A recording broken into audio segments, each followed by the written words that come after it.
7 محرم الحرام کو پانی بند کر دیا، اور پھر العطش العطش کی صدائیں 7 محرم الحرام سے بلند ہونا شروع ہوئیں۔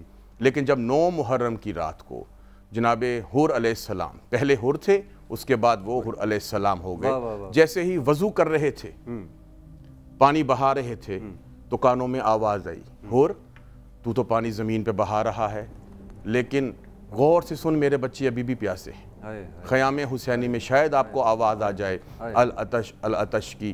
تو حور نے سوچا شاید یہ میرا وہم ہو، لیکن جب دوبارہ غور کیا تو واقعی خیام حسینی سے العطش کی صدائیں، پیاس پیاس کی صدائیں بلند ہو رہی تھی۔ تو فوراً حور نے اپنا ارادہ بدلا۔ جیسے ہی حور نے اپنا ارادہ بدلا تو غلام نے دیکھا کہ میرے آقا کے تیور بدل رہے ہیں، فوراً گیا حور کے بھائی کے پاس اور کہا اپنے بھائی کی خبر لے۔ جیسے ہی بھائی پہنچا تو حور نے کہا کہ میں فیصلہ کر چکا ہوں، میں ذمہ دار تھا حسین کو روکنے کا، میں نواسہ رسول کو روکنے کا ذمہ دار تھا، میں آل رسول پہ پانی بند کرنے کا ذمہ دار تھا۔ گیا امام حسین علیہ السلام کے پاس اور اپنے ہاتھ دونوں ہاتھ رومال سے باندھے اور کہا فرزند رسول مجھے معاف کر دیجیے، کیا مجھے معافی مل سکتی ہے؟ تو امام حسین علیہ السلام نے کہا تھا حور بھائی ہمیں شرمندہ نہ کرو، ہمیں شرمندہ نہ کرو۔ تو حور نے کہا تھا اس وقت امام جب میں نے آپ کا راستہ روکا تھا تو مجھے محملوں سے خیام سے کسی کے رونے کی آواز آ رہی تھی۔ تو امام حسین علیہ السلام نے کہا تھا وہ میری بہنوں کی صدا تھی۔ تو حور نے کہا تھا کیا مجھے ان سے بھی معافی مل سکتی ہے؟ اور یہاں پہ سلسلہ تھوڑا سا آگے بڑھاتے ہوئے میں ایک واقعہ بیان کرنا چاہوں گا کہ جب شاہ اسماعیل صفوی نے بغداد فتح کیا تھا، بغداد پہ جب وہ قابض ہوا تو اس کے ذہن میں ایک خیال آیا کہ حور کی معافی ہوئی تھی یا نہیں ہوئی تھی۔ تو اس نے قبر حور کو کھدوایا تو حور علیہ السلام کے ماتھے پہ جناب سیدہ کا رومال بندھا ہوا تھا، لاشا ویسے ہی تر و تازہ تھا، جیسے ہی رومال کو ہٹایا خون سر سے خون جاری شروع ہو گیا، رومال رکھا خون بند ہو گیا۔ تو اس نے سوچا کہ شاید میں کوئی قیمتی رومال رکھوں اس رومال کی جگہ پہ، جیسے ہی وہ قیمتی رومال رکھا خون بند نہ ہوا، سمجھ گیا کہ حور کی معافی قبول ہو گئی۔ جناب سیدہ کا رومال جون سا تھا وہ سر پہ دوبارہ رکھا اور خون بند ہو گیا۔ سبحان اللہ۔ یہ پیغام ہے میدان کربلا کا کہ کوئی آئے تو صحیح، لیکن شرط یہ ہے کہ حور بن کے آئے۔ سبحان اللہ۔ حور بن کے آؤ گے تو دنیا میں بھی کامیاب ہو، تمہاری آخرت بھی کامیاب ہو جائے۔ پروفیسر صاحب نے بہت ہی ناظرین خوبصورت انداز میں جناب حور علیہ السلام، جو کہ بہت ہی خوبصورت جملہ پروفیسر صاحب نے کہا کہ پہلے خالی حور تھا ان کا نام، اور امام حسین سے ملاقات کے بعد اور ان کی بیعت کرنے کے بعد اور ان کے قافلے میں شامل ہونے کے بعد وہ حور علیہ السلام ہو گئے۔ مفتی غلام یاسین صاحب سے بھی سوال کریں گے۔ غلام یاسین صاحب، اس سفر کربلا کو جس کی ہم بات کریں، جس کا تذکرہ ہے، اس کو ہم سفر عشق بھی کہتے ہیں، اور اس کو ہم اس لیے بھی عشق کا سفر کہتے ہیں کہ معرفت کے کچھ ایسے درجے اور معرفت کی کچھ ایسی منازل اس میں ہم نے طے ہوتی دیکھیں۔ اس پورے سفر کے دوران آپ اس کا آغاز کر لیجئے کہ جب امام حسین علیہ السلام مدینہ سے نکل رہے ہیں، اس کی ابتدا جس نیت کے ساتھ ہو رہی ہے کہ اللہ کی رضا، اور جس پہ امام حسین علیہ السلام نے فرمایا کہ میں آج اپنے نانا کی امت کی اصلاح کے لیے یہاں سے نکل رہا ہوں، تو یہ جو ایک فرمان ہے امام حسین علیہ السلام کو، اس کو نظر میں رکھتے ہوئے امت کی اصلاح اس وقت شروع ہوئی اور آج کی موجودہ دور میں آپ اس کو اس سے کیسے ریلیٹ کرتے ہیں؟ بسم اللہ الرحمن الرحیم۔ سب سے پہلی بات تو یہ ہے کہ اس سفر کے اگر مراحل کو دیکھا جائے نا، جی، پہلا مرحلہ جو ہے وہ مدینہ سے مکہ اور پھر مکہ سے کربلا، جی، اور واپسی جو ہے پھر کربلا سے مدینہ۔ جی، پہلے تو ہمیں اس بات کو سمجھنا چاہیے کہ یہ سفر کتنے مراحل پر مشتمل ہے۔ جی، دوسری بات یہ ہے کہ اس سفر کے مقاصد کیا ہیں۔ جی، آپ نے اپنے انٹرو کے اندر بڑا خوبصورت ایک جملہ بولا تھا کہ اس میں پوری انسانیت کو آزادی کا درس دیا گیا ہے۔ جی، میں تو یہ کہوں گا کہ وہ آپ کا ایک جملہ جو ہے وہ پورے پروگرام پر حاوی ہے، بڑا خوبصورت جملہ ہے۔ اگر ہم چاہتے ہیں کہ ہمیں آزادی نصیب ہو تو آزادی کے حصول کے لیے پھر آپ کو قربانی دینا پڑتی ہے، بغیر قربانی کے آزادی کا تصور ممکن نہیں۔ اور جہاں تک تعلق ہے اس سفر کے حوالے سے، آپ نے فرمایا یہ سفر عشق ہے، بلا شبہ یہ سفر عشق ہے، یہ سفر تسلیم و رضا کا سفر ہے، یہ سفر دعوت دین کا سفر ہے، یہ سفر اصلاح امت کا سفر ہے، یہ سفر بہادری و سرفروشی کا سفر ہے، یہ سفر حوصلہ و جمع مردی کا سفر ہے، یہ سفر اس صبر و استقلال کا سفر ہے، اور یہ سفر جو ہے یہ ہمیں اس بات کا درس دیتا ہے اللہ کی رضا کے حصول کے لیے آپ کو اپنے آپ کو قربان کرنا پڑے، اپنی اولاد کو قربان کرنا پڑے، اپنے گھر والوں کو قربان کرنا پڑے، یہاں تک کہ آپ کو اپنا پیارا وطن چھوڑنا پڑے، سب کا سب کو چھوڑ دیجئے پر اللہ کے فرمان کی سربلندی پر آنچ نہ آنے دی۔ اقبال نے فرمایا ہے میری زندگی کا مقصد تیرے دین کی سرفرازی، میں اسی لیے مسلمان، میں اسی لیے نمازی۔ امام علی مقام نے اپنے اس سفر کے ذریعے ہمیں اسی بات کا درس دیا ہے، اور اس درس کے اندر دیکھا جائے جو آغاز سفر کا ہوتا ہے، سب سے پہلے آپ اپنے بڑے بھائی کی قبر انور پر جاتے ہیں، حاضری دیتے ہیں، ان سے دعائیں لیتے ہیں، اور اس کے بعد آپ اپنی والدہ ماجدہ کے حضور۔ امام علی مقام اب مولا کائنات ہیں، کائنات کا ذرہ ذرہ آپ کو جانتا ہے کہ آپ حسین ہیں، ظاہر سی بات ہے، کائنات کا ذرہ ذرہ آپ کو جانتا ہے کہ آپ وہ مبارک اور مقدس ہستی ہیں جس سے رسول اللہ پیار اور محبت فرماتے ہیں۔ تو اس کے بعد آپ اپنی والدہ ماجدہ کی قبر انور پر جاتے ہیں، ان سے دعائیں لیتے ہیں، اور اس کے بعد پھر اپنے نانا جان کی قبر انور پر جاتے ہیں، اور وہاں پر جا کر عرض کرتے ہیں یا رسول اللہ میرے پیارے نانا جان، میں آپ کی امت کی اصلاح کے لیے جا رہا ہوں، میں دعوت دین کے لیے جا رہا ہوں، اور اس لیے مجھے آپ کی دعاؤں کی ضرورت ہے، آپ میرے لیے دعا فرمائیے گا، اللہ پاک مجھے ثابت قدمی نصیب فرمائے۔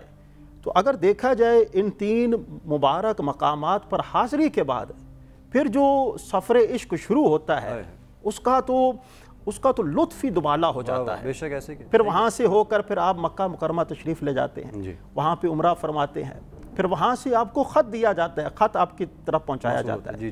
یہاں پہ سر ایک بات بڑی یاد رکھنے والی ہے، وہ بات یہ ہے کہ اللہ کے پیارے رسول کا فرمانا ہے مجھے یہ بات سب سے زیادہ پسند ہے، مسجد نبوی شریف میں 1 ماہ کے اعتکاف سے بھی زیادہ مجھے یہ چیز پسند ہے، اور وہ چیز کیا ہے؟ کسی مسلمان بھائی کی مدد کرنا۔ واہ واہ۔ امام علی مقام سیدنا امام حسین کو سفر کو دیکھا جائے، آج کے دور میں اس چیز کی اشد ضرورت ہے۔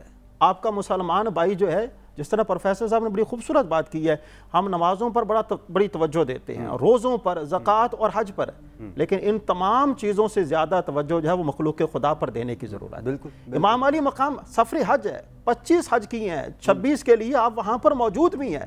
جب لوگوں کا پیغام ملا تو آپ نے وہ حج جو ہے وہ چھوڑ دیا، آپ نے فرمایا نہیں، میرے نانا جان کا فرمان ہے اگر کوئی مسلمان بھائی آپ کو مدد کے لیے پکارے تو آپ نے تمام کی تمام عبادات کو چھوڑ کر اس مدد کے فریضوں کو سر انجام دینا ہے۔ سبحان اللہ۔ تو یہ ہے وہ سفر، بہت خوبصورت، یہ ہے وہ سفر جس سفر کے لیے امام علی مقام نے قربانیاں دی ہیں، یہ ہے وہ سفر جس کے لیے امام علی مقام نے ہمیں درس دیا ہے، اور وہ درس کیا ہے؟ میری زندگی کا مقصد تیرے دین کی سرفرازی، میں اسی لیے مسلمان، میں اسی لیے نمازی۔ درس انسانیت۔ بہت خوبصورت بات کی مفتی غلام یاسین صاحب نے کہ جو درس کربلا میں دیا گیا وہ تا قیامت ہر انسان کے لیے وہ درس کی حیثیت بھی رکھتا ہے اور اسے سبق لیا جا سکتا ہے۔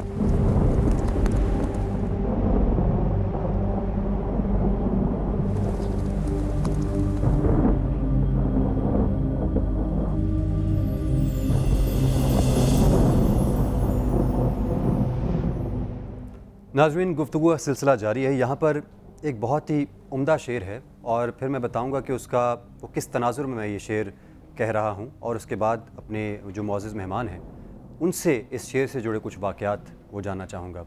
ایک شعر ہے کہ مجھے شاعر کا نام یاد نہیں، لیکن جنہوں نے یہ کہا ہے اور بہت ہی معرفت کے لیول پر کہا ہے، انہوں نے کہا کہ وفا خلوص محبت اسے سلام کرے، وفا خلوص محبت اسے سلام کرے کہ جس بھی شخص کی اب دوستی حسین سے ہے، دل و نگاہ کی سچی خوشی حسین سے ہے، دل و نگاہ کی سچی خوشی حسین سے ہے، میں جی رہا ہوں میری زندگی حسین سے ہے۔ تو اپنے مہمانوں سے میں یہ جو شعر سنانے کا مقصد ہے، پروفیسر صاحب، جناب حبیب ابن مظاہر، ایک ان کی دوستی اور امام حسین علیہ السلام کی جو دوستی ہے وہ تاریخ میں بہت ہی اس کا تذکرہ بھی ہوا ہے، اور وہ دوستی کربلا تک بھی آئی جہاں پر امام حسین علیہ السلام نے تاریخ میں یہ بتایا جاتا ہے کہ خط لکھا جناب حبیب ابن مظاہر کو۔ ذرا بتائیے گا وہ خط کیا تھا، اور جناب حبیب ابن مظاہر کون تھے، اور پھر جب انہوں نے خط لکھا تو اس کے بعد کیا وہ پہنچ سکے، وہ کیا واقعہ تھا، وہ بتائیے گا۔ جناب حبیب ابن مظاہر امام حسین علیہ السلام کے بچپن کے ساتھی، بچپن کے دوست تھے۔ جی۔ اور اکثر اوقات حضور علیہ الصلوۃ والسلام جناب حبیب ابن مظاہر کو گود میں اٹھا کے بڑا پیار کیا کرتے تھے. تو صحابہ کرام سوال کیا کرتے تھے کہ یا رسول اللہ آپ کو مظاہر کے بیٹے سے کچھ زیادہ ہی محبت نہیں؟ تو سرکار دو عالم فرماتے تھے کہ میری محبت اللہ کی مشیت کے بغیر نہیں ہوا کرتی. میں اکثر دیکھتا ہوں اس بچے کو کہ اس کو میرے حسین سے اتنی عقیدت ہے کہ جہاں سے میرا حسین پاؤں اٹھاتا ہے یہ پیروں کی مٹی اٹھا کے اپنے چہرے پہ مل لیتا ہے. اور جب کربلا کے میدان میں پہنچے تو 4 محرم کو جب فوجیں بڑھنا شروع ہو گئیں تو جناب زینب سلام اللہ علیہا نے پوچھا کہ بھیا حسین کیا ہماری مدد کو بھی کوئی آئے گا؟ تو امام حسین علیہ السلام کو اپنے بچپن کے دوست حبیب یاد آ گئے. خط لکھا. جناب حبیب دسترخوان پہ کھانا تناول فرما رہے تھے تو خط کھولا تو آنکھوں میں آنسو آ گئے. تو زوجہ نے پوچھا کہ آنسو کیوں آ گئے آپ کی آنکھوں میں؟ تو جناب حبیب نے کہا کہ آگے بھی مولا حسین علیہ السلام کے مجھے کئی خط آئے لیکن ہر خط میں یہ لکھا جاتا تھا کہ السلام علیکہ یا حبیبی حبیب. واہ. خط کا جب بھی آغاز کیا جاتا تو یہ کہا جاتا السلام علیکہ یا حبیبی حبیب، اے میرے دوست حبیب آپ پہ میرا سلام ہو. لیکن اللہ جانے زہرا کے لال پہ کیسا مشکل وقت آ گیا ہے کہ عباس جیسے بھائی کے ہوتے ہوئے خط لکھ رہا ہے کہ السلام علیکہ یا اخی حبیب، اے میرے بھائی حبیب تجھ پہ میرا سلام ہو. مجھے یزیدی فوج نے گھیر لیا، میں کربلا کے میدان میں آ چکا ہوں، میری مدد کو آ جا. میں تجھے کبھی نہ بلاتا، صرف مجبوری یہ بنی ہے کہ میں اکیلا نہیں آیا، میرے ساتھ میری بہنیں بھی آ گئی ہیں، میرے ساتھ میرے بچے بھی آ گئے. پہنچے ہیں حبیب راتوں رات اور 10 محرم کو شہید ہو گئے. لیکن جب کوفہ کے بازار میں جب یہ قافلہ گیا، شہداء کربلا کے سر نو کے نیزہ پہ بلند تھے. تو شاہ صاحب یہاں ایک بات کرنا چاہتا ہوں کہ ایک گھر آیا. گھر آیا تو جناب سید سجاد نے کہا، امام حسین علیہ السلام کے جو فرزند تھے سید سجاد علیہ السلام نے کہا پھوپھی جان یہ جو گھر ہے نا یہ حبیب ابن مظاہر کا گھر ہے اور چھت پہ کھڑا ہوا لڑکا حبیب ابن مظاہر کا بیٹا ہے. تو جناب زینب نے بندھے ہوئے ہاتھوں کے ساتھ، اب کتابوں میں لکھا ہے کہ بندھے ہوئے ہاتھ، اب اللہ جانے ایسے بندے تھے یا پسے گردن بندے تھے، تو بندھے ہوئے ہاتھوں کے ساتھ اشارہ کر کے اس بچے کو نیچے بلایا. تو بچہ کچھ خوف کے مارے سہم کے تھوڑے فاصلے پہ رک گیا. تو بی بی نے کہا بیٹا گھبرانا، میں تیری کچھ لگتی ہوں، جو تعلق تھا جناب حبیب کا امام حسین علیہ السلام سے. تو جناب زینب نے کہا بیٹا گھبرانا، اتنا رش تھا وہاں پہ بازار میں، گھبرانا میں تیری کچھ لگتی ہوں. تو بچہ بڑی معصومیت کے ساتھ کہنے لگا کہ اگر آپ میری کچھ لگتی ہوتی تو میں نے آپ کو پہلے کبھی نہیں دیکھا. تو بی بی رو کے کہتی ہے بیٹا مجھے بھی لوگوں نے تب دیکھا جب میرا عباس مارا گیا، مجھے بھی لوگوں نے تب دیکھا جب میرا حسین مارا گیا. تو جناب زینب نے سوچا کہ میں اس بچے کی ماں کو حبیب کا پرسہ دوں. تو بچے کو کہا بیٹا جا کے اپنی ماں کو بلا کے لا. تو بچہ گیا، تھوڑی دیر بعد جب واپس آیا تو ماں ساتھ نہیں تھی. تو جناب زینب سلام اللہ علیہ نے کہا کہ تو ماں کو کوئی نہیں ساتھ لایا؟ تو بچہ کہتا ہے میری ماں کہتی ہے بازار میں رش بہت ہے، میں آقا زادی زینب کی کنیز ہوں، میں بازار میں نہیں آ سکتی. تو پھر سر حبیب سے آواز آئی تھی کہ پردے کو چھوڑ چادر کو چھوڑ، جن کی خاطر پردہ بنا وہ بے پردہ بازاروں میں آ گئے، جن کی خاطر ردا بنی وہ بے ردا بازاروں میں آ گئے. یہ معیار تھا امام حسین علیہ السلام کے ساتھ حبیب ابن مظاہر کی دوستی کا. پروفیسر صاحب بہت ہی خوبصورت انداز میں آپ نے اس دوستی کے رشتے کو بیان کیا، جو کہ نہ صرف دوستی کا بلکہ وہی کہ جس منصب معرفت پہ جناب حبیب ابن مظاہر تھے، اللہ ہی جانے وہ کیا مقام تھا.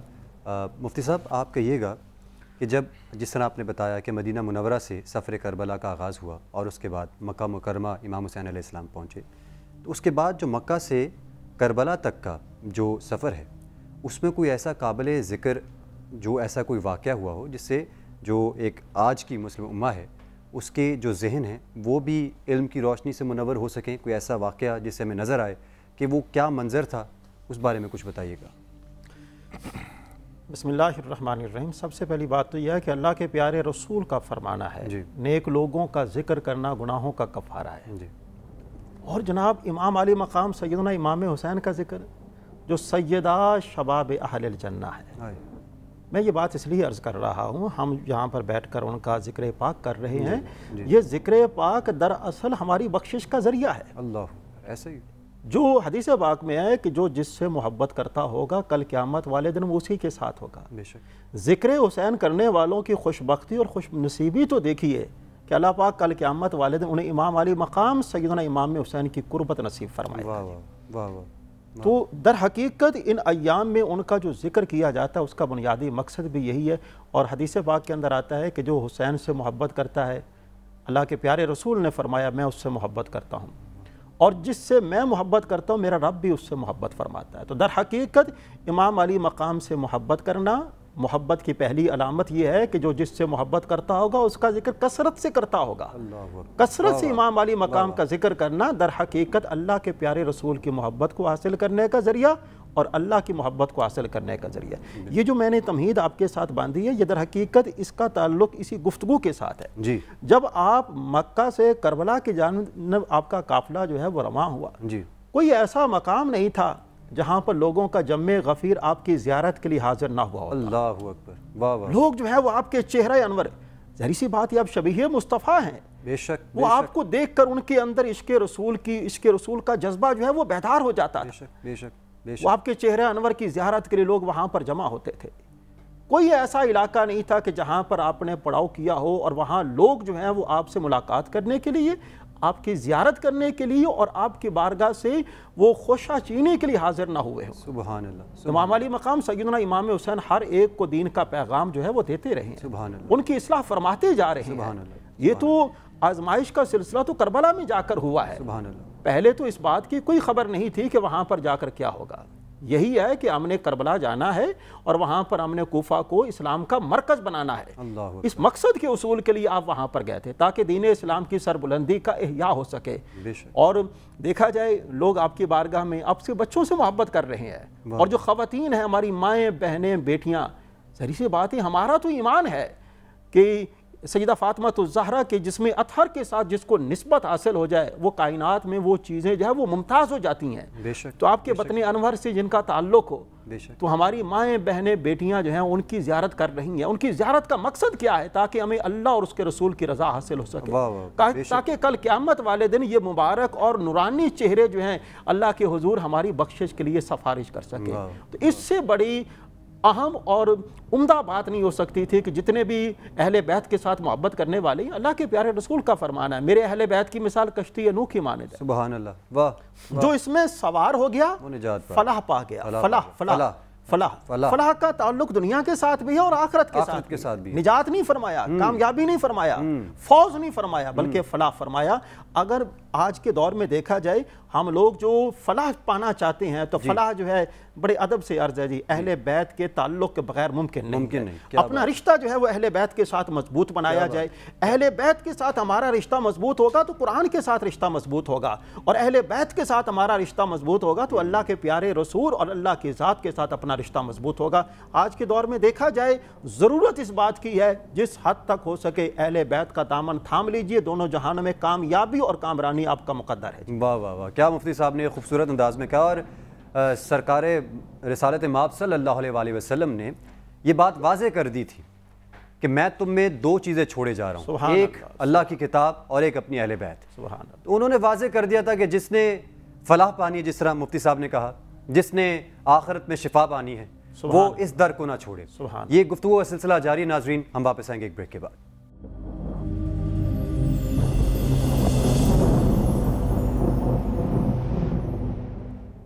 میرا حسین میری چشم تر میں رہتا ہے، میرا حسین میری چشم تر میں رہتا ہے، کیسا بادشاہ ہے غریبوں کے گھر میں رہتا ہے۔ میرے مولا حسین علیہ السلام کی یاد میں آج ہم نے اس چھوٹی سی محفل کو سجایا ہے، اور وہ محفل چھوٹی رہتی ہی نہیں جہاں پر معرفت کی باتیں ہو رہی ہوں، جہاں پر اہل بیت کی بات ہو رہی ہو، جہاں پہ سرکار کی بات ہو رہی ہو، وہ محفل چھوٹی وہ معرفت کی محفل بن جاتی ہے۔ اور دعا یہی کی جاتی ہے کہ جہاں پر ذکر ہو رہا ہو بس رب کریم سے دعا ہوتی ہے کہ رب کریم اس ذکر کو اپنی بارگاہ میں قبول فرمائے۔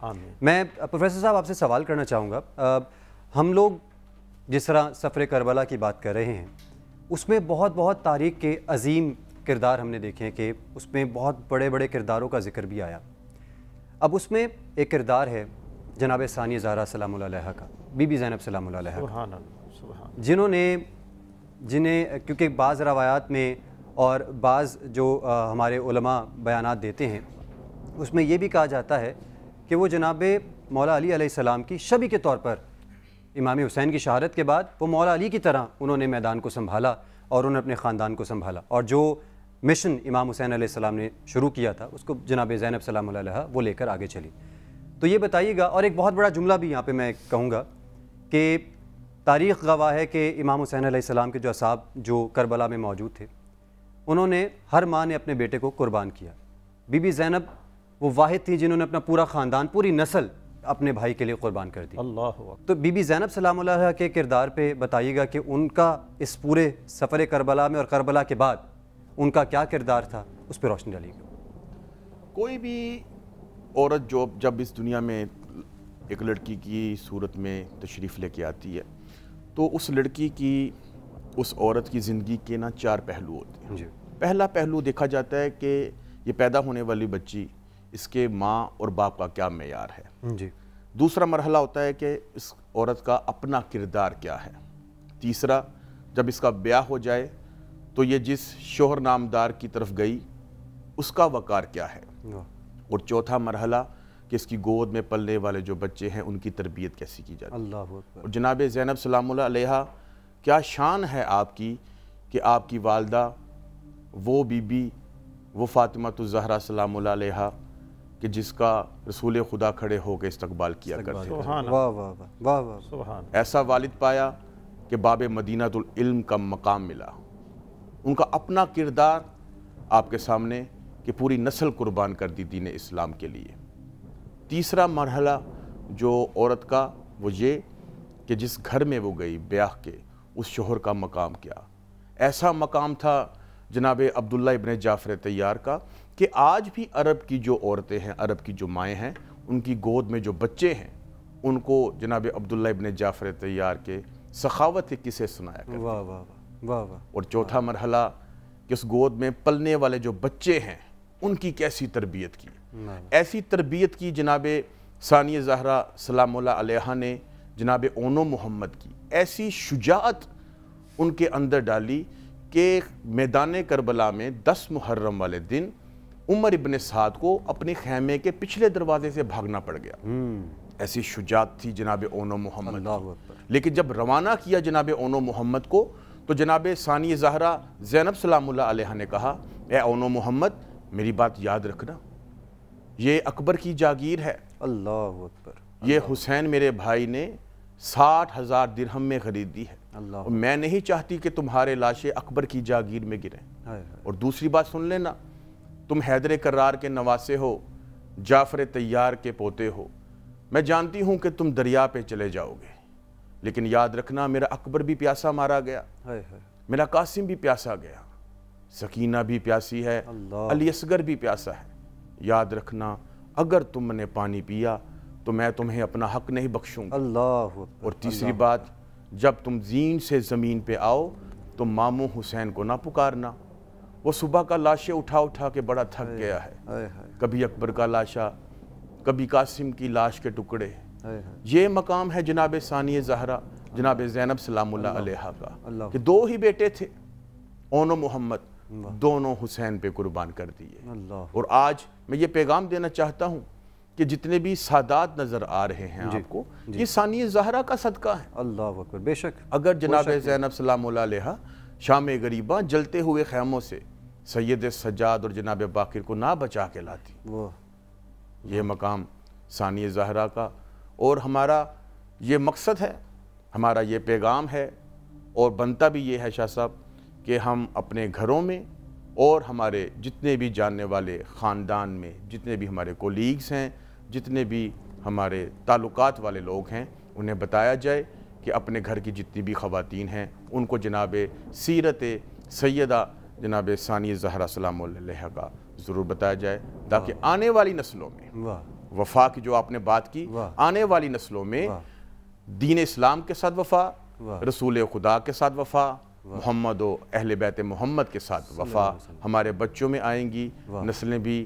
شاداب رہیں گی، دنیا بھی کامیاب اور آخرت بھی کامیاب۔ یعنی کہ جس پردے کو بچانے کے لیے آقا زادیاں اس طرح سے قیدی بن کے بازاروں تک پہنچیں، اس درس کو آگے تک پہنچانا یہ تمام والدین کی ذمہ داری ہے، تمام مسلم امہ کی ذمہ داری ہے کہ وہ خواتین کو، جس طرح پروفیسر صاحب نے کہا کہ سیرت پاک بی بی سیدہ سلام اللہ علیہا، اس کو مکمل طور پر اس طرح سے ازبر کروائیں کہ ان کو یہ بنیادی طور پر ان کی بنیاد میں یہ پیغام ہوگا تو ہی جو درس کربلا سے چلا وہ تا قیامت نسلوں تک جاری و ساری رہے گا۔ مفتی صاحب، جس طرح پروفیسر صاحب نے بھی کہا، اور جو پیغام کربلا سے لے کے چلے وہ ہمیں آگے نسلوں تک بھی لے کر چلنا ہے۔ ہم نے دیکھا کہ ہمیں کربلا میں ایسے مناظر دیکھنے کو ملتے ہیں تاریخ میں جو لکھے ہیں مورخین، کہ نوک نیزہ پر قرآن کی تلاوت ہو رہی ہے، اللہ سر مولا امام حسین علیہ السلام نوک نیزہ پر بھی قرآن کی تلاوت ہو رہی ہے۔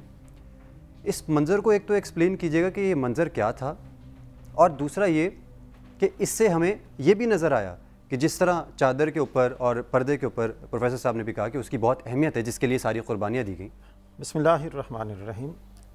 پہلی بات تو یہ ہے کہ ثانیہ زہرا سیدہ زینب سلام اللہ علیہا، اگر کسی نے بی بی فاطمہ الزہرا کی سیرت کی جھلک دیکھنی ہو، آپ کی ذات بابرکات کو دیکھیں۔ سیرت سیدنا علی المرتضیٰ کی جھلک، آپ کے نانا جان نبی کریم، آپ کی نانی جان سیدہ خدیجۃ الکبریٰ، ان تمام مبارک ہستیوں کی جھلک جو ہے وہ سیدہ ثانیہ زہرا میں دکھائی دیتی ہے۔ دوسری بات یہ ہے، آپ کی زندگی میں دیکھا جائے نا، آپ حافظہ بھی ہیں، عالمہ بھی ہیں، فقیہہ بھی ہیں، مجتہدہ بھی ہیں، محدثہ بھی ہیں، اور سب سے بڑی بات مبلغہ بھی ہیں، خطابت کی شاہ سوار ہے۔ سبحان اللہ۔ اور جب خطاب فرمایا کرتی تھیں در و دیوار رک جایا کرتے، اللہ اکبر، زمین و آسمان میں جو چلنے والی چیزیں وہ رک جایا کرتی تھیں واہ واہ واہ، آپ کے خطاب کو سماعت کرنے کے لیے۔ سبحان اللہ، وہ خطاب جو ہے وہ جذبہ حیدری کو نمایاں کر رہا ہے۔ اللہ اکبر، وہ خطاب جو ہے بہت اچھا، بی بی سیدہ فاطمہ الزہرا کے حیا کو بیان کر رہا ہے۔ سبحان اللہ۔ تو آپ کی ذات ببرکات کو میں تو یہ بڑی ذمہ داری اور بڑی دیانتداری سے کہوں گا، اگر ہم کربلا کے جو جتنے بھی پہلو ہیں، جتنی بھی مبارک ہستیاں، ان میں سے ایک سیدہ ثانیہ زہرا کو لے لیں، ہم قیامت تک بھی ان کا ذکر کرتے رہیں، قیامت آ سکتی ہے پر ان کا ذکر ختم نہیں ہو سکتا۔ بے شک بے شک، ان کا ذکر کرنا، شاہ صاحب نے اپنے آخر میں بڑی خوبصورت بات کی ہے، ہماری ماؤں، بہنوں اور بیٹیوں کو چاہیے کہ ثانیہ زہرا کی تعلیمات کو پڑھیں۔ سبحان اللہ۔ ان تعلیمات کے اندر آپ کو یہ ملے گا شوہر کے ساتھ اپنا تعلق مضبوط کیسے بنانا ہے، واہ واہ، بیٹوں کی تربیت کیسے کرنی ہے، واہ، بیٹوں کا تعلق اللہ اور اس کے رسول کے ساتھ کیسے مضبوط بنانا ہے۔ واہ واہ، اور سب سے بڑا پوائنٹ جو آج کے دور میں دیکھا جائے، گھروں کے اندر لڑائی جھگڑے ہوتے ہیں، بہن بھائی جو ہیں وہ ایک دوسرے کی صورت کو دیکھنا گوارا نہیں کرتے۔ یہاں پر بہن کو دیکھیے جو اپنے بھائی کے لیے اپنے بیٹوں، اپنے شوہر کو قربان کر رہی ہیں، واہ واہ، اپنے بھائی کی سلامتی کے لیے اپنا سب کا سب کچھ قربان کر رہی ہیں، اور قربانی کے بعد پھر لوگوں کی اصلاح احوال بھی کر رہی ہیں۔ لوگوں یاد رکھو، ہمارے ساتھ تعلق جو ہے یہ ایسے ہی ہے کہ جیسے تم نے اللہ کی رضا کو حاصل کر لیا ہے۔ ہمارے ساتھ تعلق مضبوط بنانا ایسے ہی ہے کہ جیسے تم نے اللہ کی جنت کو خرید لیا ہے۔ اور بن یزید کو امام علی مقام نے یہی تو فرمایا تھا، میں تمہیں جنت کی ضمانت دیتا ہوں، آپ میرے قافلے میں آ جائیں۔ تو جناب ثانیہ زہرا نے بھی لوگوں کو یہی پیغام دیا، اگر جنت حاصل کرنا چاہتے ہو ہماری طرف آ جاؤ، اللہ کی جنت جو ہے وہ تمہارے استقبال کے لیے تیار ہے۔ اللہ اکبر۔ اور کربلا کے اندر دیکھا جائے دو چیزیں بڑی نمایاں ہیں، امام علی مقام نے صبر اور نماز کو نہیں چھوڑا، ثانیہ زہرا نے پردہ اور حیا کو نہیں چھوڑا۔ اللہ اکبر، اللہ اکبر۔ اور یہ سب سے بڑا درس ہے جو درس کربلا ہے۔ امام علی مقام سیدنا امام حسین، آپ کو قرآن کے ساتھ بڑی محبت تھی، واہ واہ، ہر اہل ایمان کو قرآن کے ساتھ محبت ہونی چاہیے۔ قرآن کے حقوق میں سے پہلا حق یہ اس پر ایمان رکھا جائے، دوسرا حق یہ ہے کہ اس کی تلاوت کی جائے، دن رات تلاوت کلام پاک کے ساتھ اپنے آپ کو وابستہ رکھتے، اور قرآن کے ساتھ جس کا تعلق مضبوط ہو جائے تو پھر اس کی جان جب دنیا سے چلی جاتی ہے پھر بھی اس کی نوک زبان پر قرآن کی تلاوت جو ہے وہ جاری رہتی ہے۔ اللہ اکبر، اللہ اکبر۔ اور دوسری طرف دیکھا جائے ثانیہ زہرا کو دیکھا جائے، وہاں پر دیکھا جائے آپ کسی چیز کے محتاج نہیں ہے۔ یہ ہمارے لوگوں کو یہ بات سمجھنی چاہیے، آپ کسی چیز کے محتاج نہیں ہے، حقیقت یہ ہے کہ کائنات ان کی محتاج ہے۔ ہماری بخشش جو ہے وہ ان کی محتاج ہے. بے شک ہماری جو تعلیمات ہیں، ہماری اخلاق ہیں، ہمارے کردار ہیں، ان کو سنوارنے کے لیے ہمیں ان مبارک اور مقدس ہستیوں کی ضرورت ہے. اور یہ کسی کے محتاج نہیں ہے، یہ کسی کی ان کو کسی کی مدد کی ضرورت بھی نہیں ہے. ارے یہ دریا کو حکم دے، سمندر کو حکم دے، وہ ان کے سامنے جناب ٹھاٹھے مارتے ہوئے حاضر ہو جائے گا. حقیقت تو یہ ہے کہ یہ ہم جیسے لوگوں کی آزمائش ہے، اور آزمائش یہ ہے تمہارا اہل بیت کے ساتھ کتنا تعلق ہے. وہ تعلق اللہ پاک دیکھنا چاہتا ہے، وہ تعلق اللہ کا پیارا رسول دیکھنا چاہتا ہے. جس کا جتنا اہل بیت کے ساتھ تعلق مضبوط ہوگا اتنا ہی زیادہ اس کا تعلق اللہ کے ساتھ اور اللہ کے رسول کے ساتھ مضبوط ہوگا. آخری بات کہنا چاہوں گا، آج کے دور میں دیکھا جائے معیار کیا ہے. میں اگر کہوں کہ بھئی دیکھو میرا اللہ کے رسول کے نزدیک کیا مقام ہے، تو میں ایک ہی بات کہوں گا، یہ بتاؤ تمہارے نزدیک اللہ کے رسول کے گھر والوں کا کیا مقام ہے. اگر تمہارے نزدیک اللہ کے رسول کے گھر والوں کا جو مقام ہوگا، پھر یاد رکھنا وہی مقام جو ہے وہ اللہ کے پیارے رسول کے نزدیک بھی تمہارا ہوگا. حبیب نے مظاہر کی بات بیان کی.